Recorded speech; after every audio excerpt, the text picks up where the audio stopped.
Welcome to the premiere of the new CAN TV original news magazine, Chicago Noir. I'm your host, Darius Hillman. Each month, Chicago Noir will showcase and amplify the African-American experience right here in the Windy City. This month, we focus on entrepreneurs and entrepreneurship in its many forms.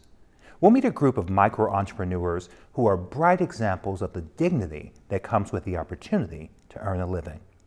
We'll also meet a Black woman business owner buoyed by deep commitment to her community and the unwavering support of her family.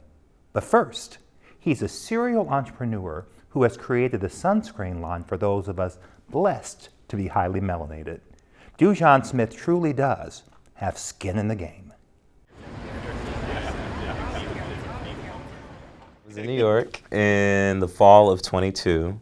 And I was sitting in Brooklyn with some friends, and I said, I'm gonna launch a sun care brand. My friends were like, why? And we're out here scribbling different names. My Black Skin came up. It was a play on sunblock, and then the way that Jamaicans try to say black and how it always sounds like black. I look back over my life. I've been to 55 countries, and the one constant, I'm always having interactions with the sun. But I hated my interactions with sun care products because they left that white cast. I felt like men, and specifically men of color, were not brought into the conversation. I've been so inspired by the other sun care brands that are out there, but I hadn't seen a brand that was actually educating our community on why we need sun care products. People think because you got a little bit more melanin in you, because we're Fitzpatrick skin tone 4, 5, and 6, that we don't need sun care products. While we might not burn as easily as folks with lighter skin tones, there's still damaging effects that happen from the sun. Whether there's development of skin cancers and melanomas. And being a young man of Jamaican heritage, my parents are from Jamaica and came here to the States.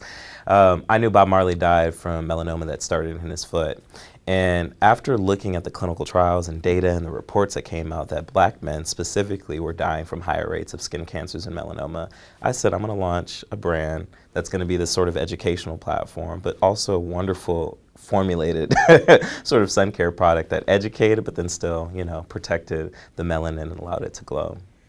So I have a two-parter here. First, great answer, but I wake up some days and I go, I want to solve a problem. And then I could wake up and go, I want to create skincare products. And that'll be all I have. Yeah.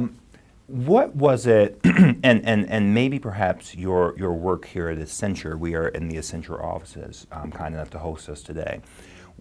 Was there anything about your work here at Accenture that informed or supports you really going full on entrepreneurial spirit with My Black Skin? I would say this is not my first rodeo. This is probably the third venture that I've had so far in my career. You're a serial entrepreneur. Yeah, and I'm hoping this one is the one that really takes off, as we'll talk about later. But essentially, I think just my role at Accenture, I am the global investment lead for Accenture's Black Founders Development Program. My full-time job at this organization is rooting for everyone Black in the enterprise tech space. And I get to support these founders with cash, contracts, and community. I always say the 3 C's. So every day, I'm inspired by the wonderful Black innovators and entrepreneurs that are out there, developing things in space tech and quantum computing and drug discovery platforms that inspiration fuels me and my own entrepreneurial passion. Hello, I'm Dujon Smith, founder and CEO of My Black Skin. Back again, so chapter 2, brand identity, logo, packaging, all that good stuff. Chapter 18, all right, logistics and 3PL. Chapter 19, let's talk about service providers. Like, as you all know, I'm just an outsourcing king. Chapter 20, road to retail. You created as a part of this journey, and I watched it ferociously. You created a 20-chapter journey. Your journey of getting My Black Skin from ideation to implementation. Why did you do that? And what do you hope viewers will get from watching the experience? Yeah, so to your point earlier, sometimes we wake up with ideas, but those ideas don't always come to fruition right away. It's just so often that you have an idea and then you have to do your research to then uncover more information because there's just so much out there. And that's one reason why we really wanted to do this 20-part series, is just to show this raw, unfiltered, honest but authentic view of my own journey to hopefully inspire others. We are here at Soho House Festival in London, having a wonderful activation as the official sunscreen provider. Describe your relationship with failure, and if that relationship has changed or evolved in any way since you began this journey with My Block Skin. I just view them as lessons learned, because people, it's all on basically your perspective. I would say my first entrepreneur endeavor was all around creating an app for college students to tap into their discretionary spending power and, you know, aggregating discounts. That didn't necessarily go anywhere. I thought I was going to be the next like Facebook founder or Snapchat founder in Silicon Beach, as they say, when I was living in LA. I know it's an entrepreneurial spirit, and you, it's like a Frito-Lay where you go, I've got another one, I've got another idea, I've got another one. And I think the difference, maybe as I'm listening to you, the difference between the rest of us who have an idea a day is the gap between the idea and the fearlessness and the willing to sacrifice. Because I cannot imagine how I'd survive sacrificing 60% of my income for a dream. And I think far too often, we talked about this earlier, with investing and not having those systems and networks in place. When someone who looks like you or I want to do it, the sacrifice is a deeper sacrifice. It's no Elon Musk using somebody else's money. You've got to prove the concept with your money first before anybody even thinks about supporting you. Raising and losing capital, the ebbs and flows of being an entrepreneur and trying to get at this thing. Founders all the time are going to try to raise capital so they can continue to grow and scale their business. But you see, oftentimes in my day job with the thought leadership that we've released, Black founders have to work twice as hard to get half as much. We see Black founders get 1.7x more deals, but 42% less funding. I mean, that's the main thing with investing. At the end of the day, still in the US, there's still certain requirements to even make investments in companies. You have to at least make $250K a year. You have to have $1 million in net worth.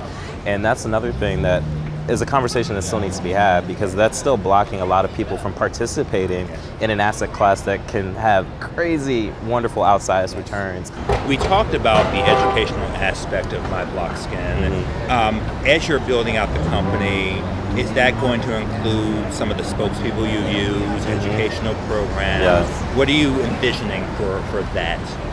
Definitely growing our community base of brand ambassadors and individuals that are helping us amplify the message to Black and brown folks and everyone, as I said, from porcelain to espresso skin tone, to utilize SPF products all day, all year round, not just Memorial Day to Labor Day. What advice would you give to someone who's watching this conversation and listening to your story, and they are thinking about whether or not to follow in your footsteps and try to bring an idea that they have to life?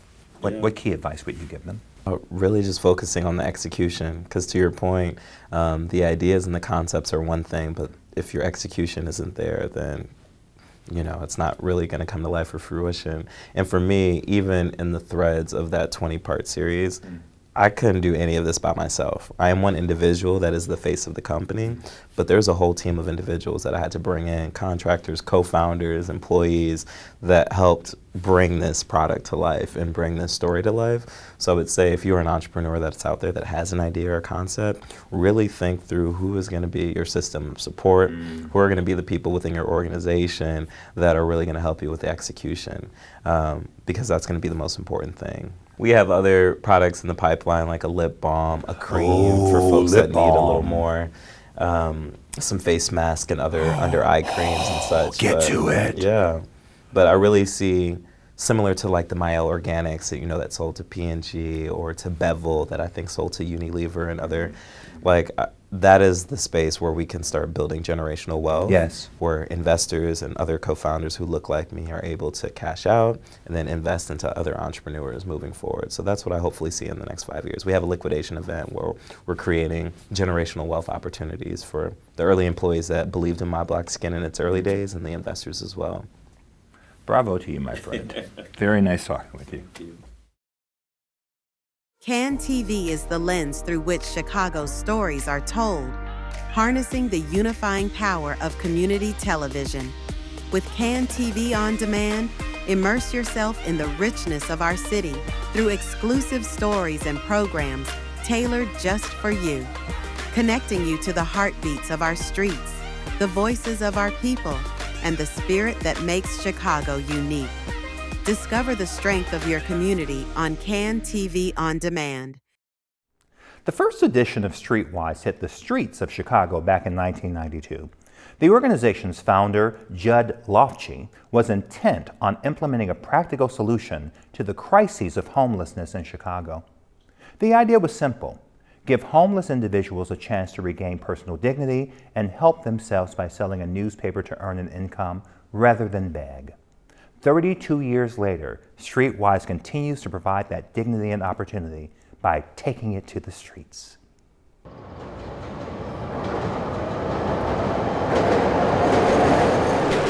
I was in the police records known as a habitual criminal. And so it was hard for me to get a conventional job, you know, working 9 to 5. And so Fred told me that he was working downtown doing Streetwise. And I was like, "You work downtown?" And he was like, "Yeah." And he was like, "You can come on board if you like, you know." When I first started, it was kind of difficult because I wasn't a people person when I first started, not selling magazines, because that was sort of like below me, you know, to be asking people, "Would you like to buy a magazine? Would you like to buy a magazine?" I thought that was below my talent, right? And so I really didn't want to do it, but it grew on me. I used to just get up and take my salt can and pour all the salt out and put a piece of construction paper around it and write, "Can you help me out with a small donation? Anything will help." And poke a hole at the bottom, and that was my can.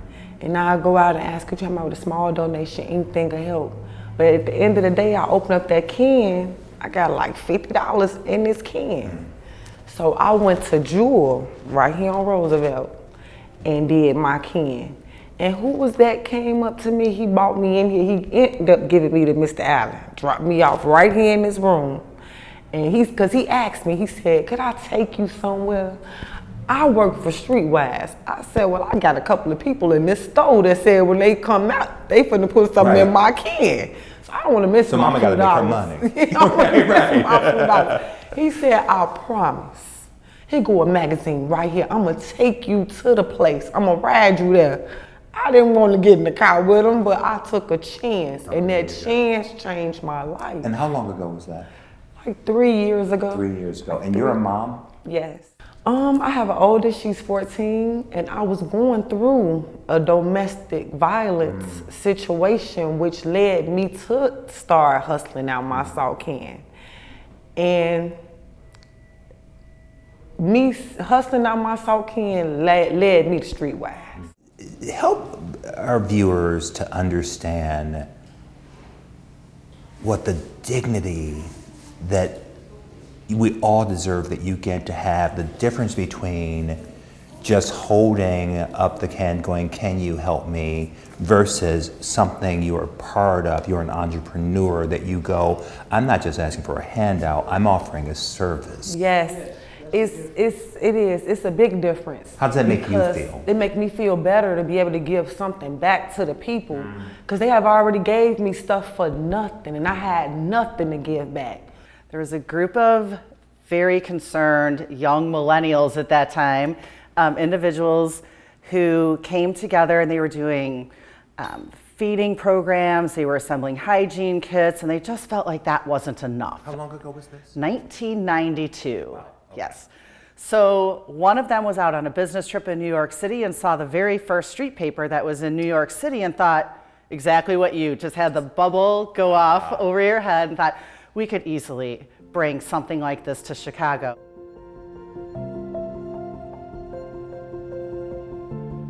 From the supportive services standpoint, what's also incredibly important is the sense of community that is built amongst the vendor force. I watch that as I'm walking through the facility. Amazing. And you know, we talk about the people that we serve, and there are so many negative stereotypes about people experiencing homelessness, and unfortunately, the negative stereotypes that people have about our vendors. They make assumptions about who they are, how they got there, what they're doing with their money, and that can be incredibly isolating.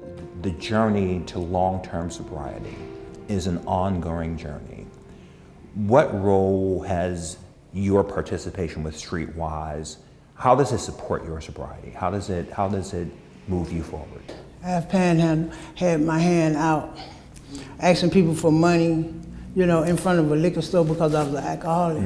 Okay, and people would come to me with the question, why is you in front of a liquor store asking for money for food? Wouldn't it make sense to be in front of a place that serves food or be in front of a grocery store, you know? And people would still give me, you know, and sometimes, like Kiana said, it would break my heart to be out there steady begging and not have anything to give back. And so, you know, I guess you could tell from me starting out as a vendor and becoming a field supervisor, you know, it offered me a chance to grow, you know, and to reach back and help others. You know, that's important to me, to be able to reach back and tell someone, I've been there, I've done that. Yes. You know, I've been there, I've done that, and so you could do it too. Yeah.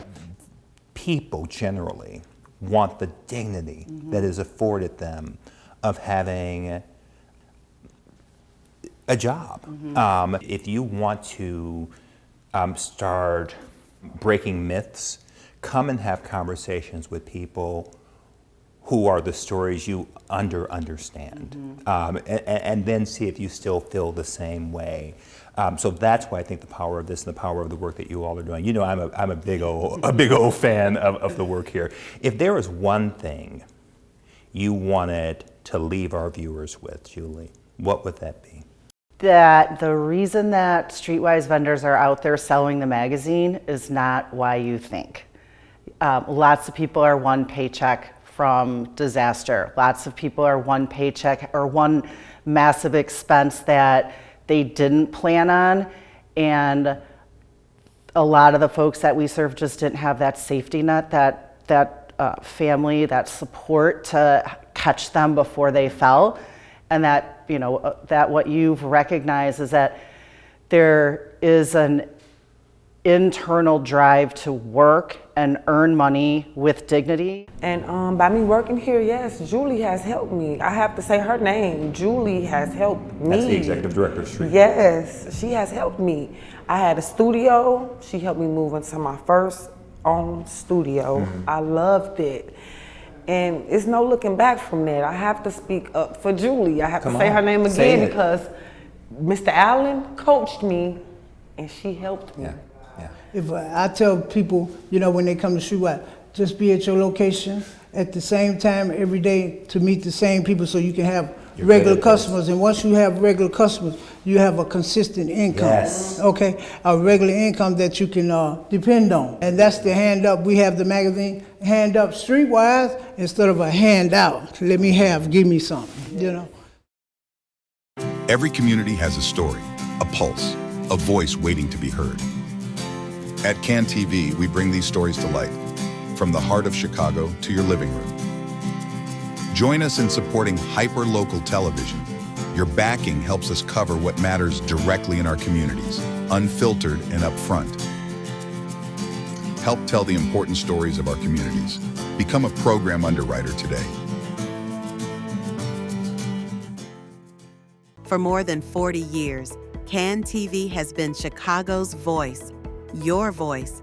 We've shared your stories, amplified your concerns, and celebrated your triumphs. Now we want to hear from you. What programs matter most? What issues should we cover? How can we better serve your community? Visit cantv.org/feedback today. CAN TV. Experience the power of community television. A deep commitment to community and delicious desserts form a winning combination for Shamil Weddington and her family, a family that proudly serves as her very vocal hype squad. Since the launch of Sweet Cheesecake in 2016, residents of Chicago's Austin community and beyond have proclaimed how sweet it is.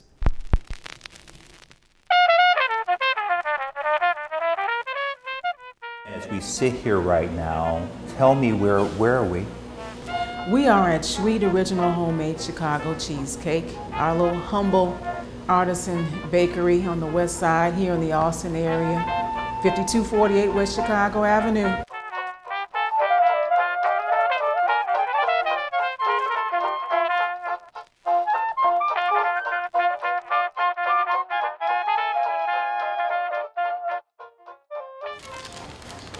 I think I have a natural entrepreneurial spirit.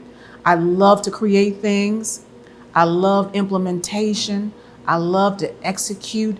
I like the thrill of creating something from nothing. I love the idea of something that can be manifested and monetized and to support you. I've always been infatuated with that thought. How did you make the transition in your spirit from going from this is a consistent, I have 20 years of equity in education, I'm good at this, you were teaching entrepreneurship and the very things you're living now. So I love when they say some people, those who can't teach, you can and do and have done both. It was always in me from a child. When I was little, I would watch my mother and my grandmother go to work 5 days a week, come back home tired, dead dog tired, with this much money. And I watched that when I was a little girl, 5, 6, 7, 8 years old, and it resonated with me and I never forgot it. And I said to myself, I don't want to be that way. This feels like a family business in the best way. What does it feel like? And I know every moment is not perfect, but that's the beautiful imperfection of family. But what does it mean to you to be standing here with your younger brother, your mom, and your dad, and your sister in this business? What does it mean to you? This is a very important experience, like being able to like work with my family instead of like with others yet. It's interesting. Like we're in a nice organized position here. It's like a factory, like a busy factory. It's really cool. My wife, she loved in our home when we invite you over to come. You'll be there to eat. You'll see we have some type of signage here and there. And there's one sign in particular above our sink that says a house is made of boards and beams. A home is built on love and dreams.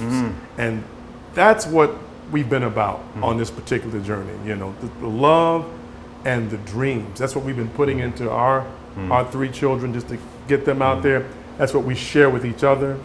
And of course, you know, family is family. You know, there's not going to be a picture perfect. You're going to be clawing and scratching and scraping. But those moments when it clicks, we have those days where we understand fundamentally it's all about support. It's about being intentional. It's about living your truth. Great. It's an honor to be with this amazing, beautiful family. It's amazing to have this opportunity to serve my community with my family. There it is. And sing. There it is. Come on, come on, yes. If someone were to ask you, why are your cheesecakes so special and so delicious? Why? Well, I'd say because we couldn't find what we were looking for. We made it special because we had to have a cheesecake that was fluffy. Come on. I'm a texture girl, I mentioned that before. You did. I had to have fresh fruit. It was important to have house-made whipped cream. We get feedback from customers, old and new, and the first thing they say, it's kind of like creamy, it's fluffy. It's fluffy. And the eyes go up, Yep. lighten up. You're about to see it now. And it's, I got my mouth watering too, right? but it's the texture that makes it It's really breathtaking. It really, and I'm a cheesecake fan. Let me talk about your product. And this is not an endorsement, this is just telling you what I experienced.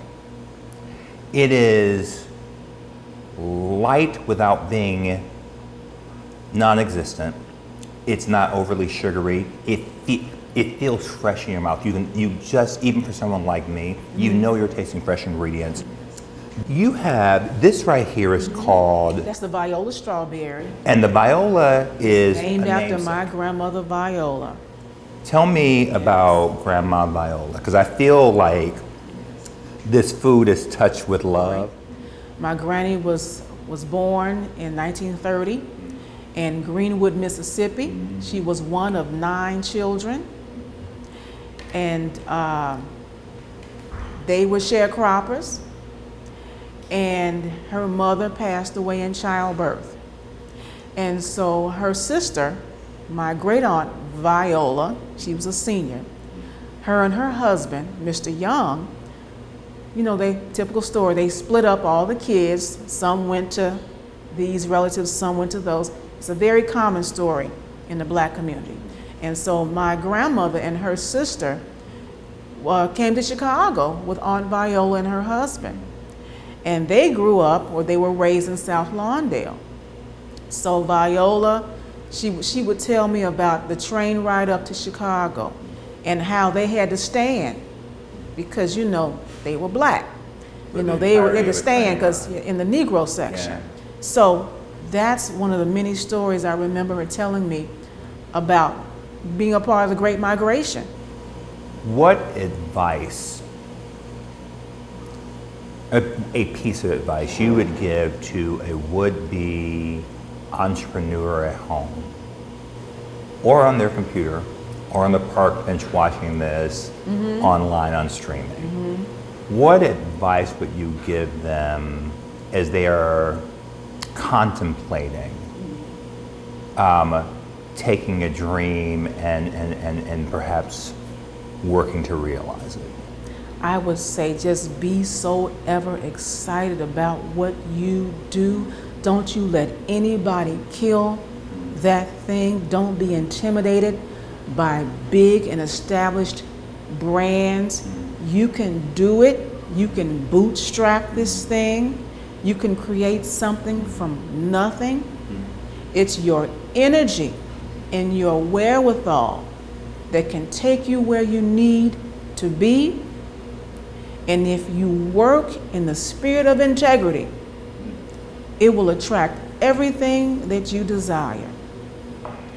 Our greatest equity is not that cheesecake. It's the principles that we stand on and whether or not we actually walk in it. I promise you. We always say, we say it in our social media, it's about more than cheesecake. You sure do. Because we ain't got a whole lot of money in this place. Come on. We ain't got a whole lot of money. Listen, sister friend, you are talking to my whole spirit. I'm just going to say it. My final question right now. Yes. What would Viola say? What is she saying right now watching what you and your family are doing? You're gonna make me cry. We'll do it together.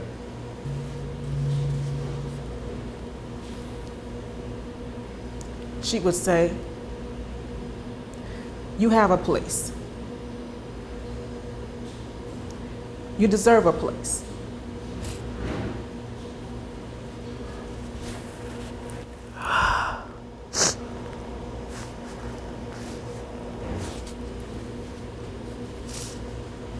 She would say, tell your truth. And don't be afraid to tell it.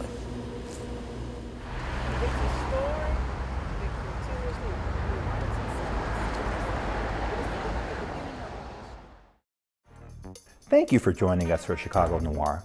We'll be back next month with 3 more Chicago-centered stories that amplify the rich and varied African-American experience here in the city of Big Shoulders. Until then, take good care of you and each other.